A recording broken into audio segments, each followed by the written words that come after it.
Have you ever been called a crybaby? Or maybe you know someone who tears up at the drop of a hat during a sad movie, a happy reunion, or even just a touching commercial. You might wonder, why do some people cry so easily while others seem to have tear ducts of steel? Well, today we're re-diving deep into the fascinating psychology behind why some of us are just more prone to crying. And I promise, by the end of this video, you'll see those tears in a whole new light. So first things first, let's get one major misconception out of the way. Crying easily is not a sign of weakness. In fact, it's often the exact opposite.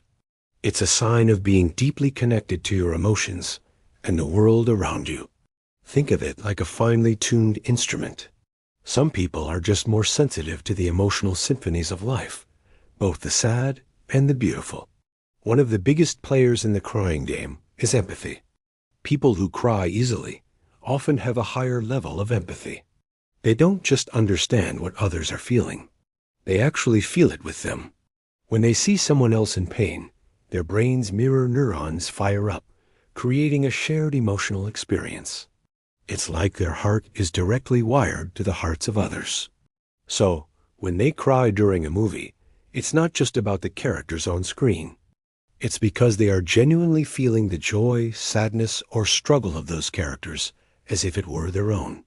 This ability to connect so deeply is an incredible gift, making them amazing friends, partners, and caregivers. Another key factor is our upbringing and social conditioning.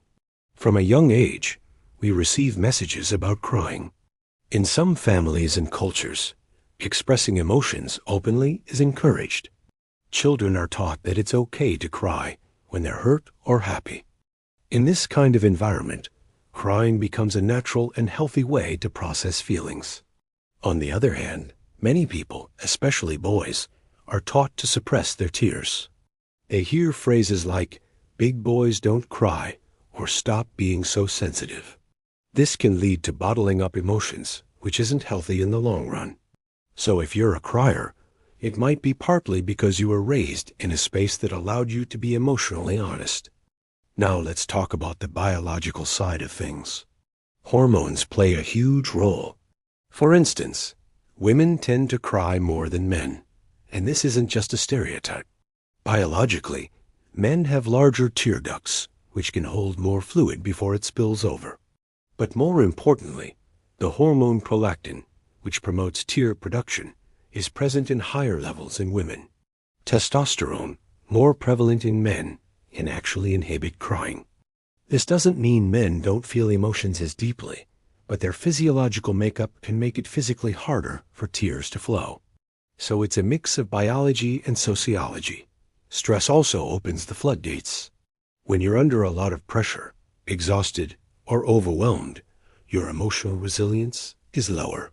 The part of your brain that manages emotional responses, the prefrontal cortex, gets tired. Think of it like a dam holding back a reservoir of emotions. When you're well rested and calm, the dam is strong. But when you're stressed and fatigued, the dam weakens. And even a small emotional event can cause the tears to overflow. This is why you might find yourself crying over something small, like spilling your coffee after a really tough week. It's not about the coffee. It's about everything else that's been building up. Crying in these moments is your body's natural release valve, helping to wash away stress hormones like cortisol. Here's something really interesting. People who cry easily might actually be mentally stronger. A 2019 study suggested that crying can have a self-soothing effect. When you cry, your body releases endorphins and oxytocin.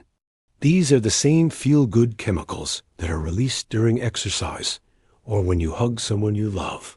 They help to ease both physical and emotional pain, making crying a powerful tool for emotional regulation.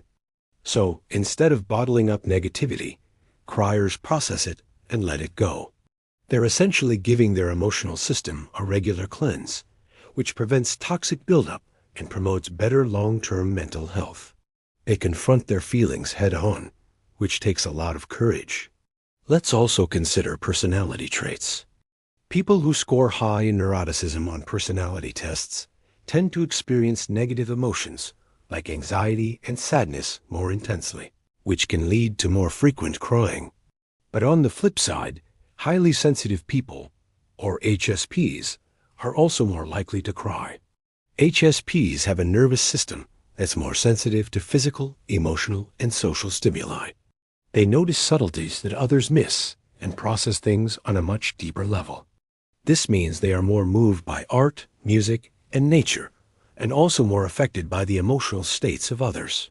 For an HSP, crying is a natural response to a world that feels incredibly vivid and intense. It's a sign that they're fully engaged with life.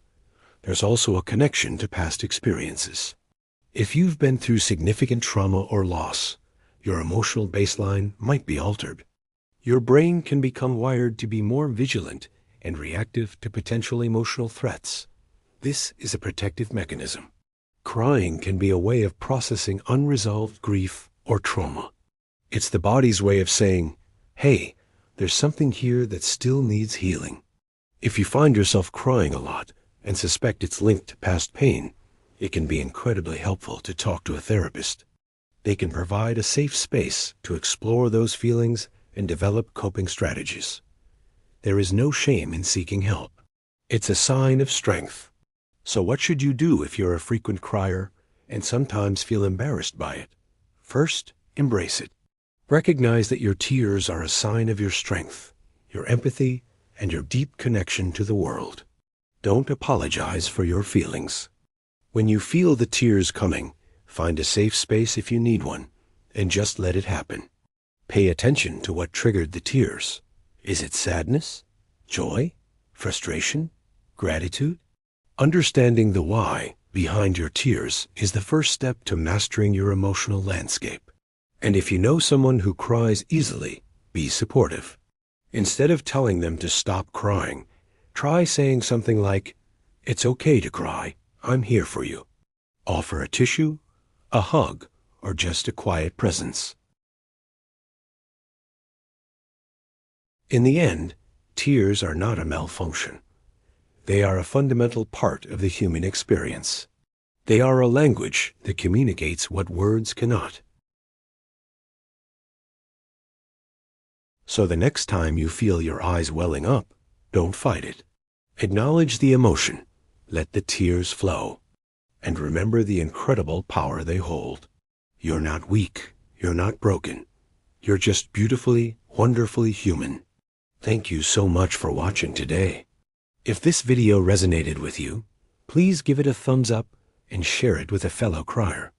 And don't forget to subscribe and hit that notification bell for more deep dives into the human mind.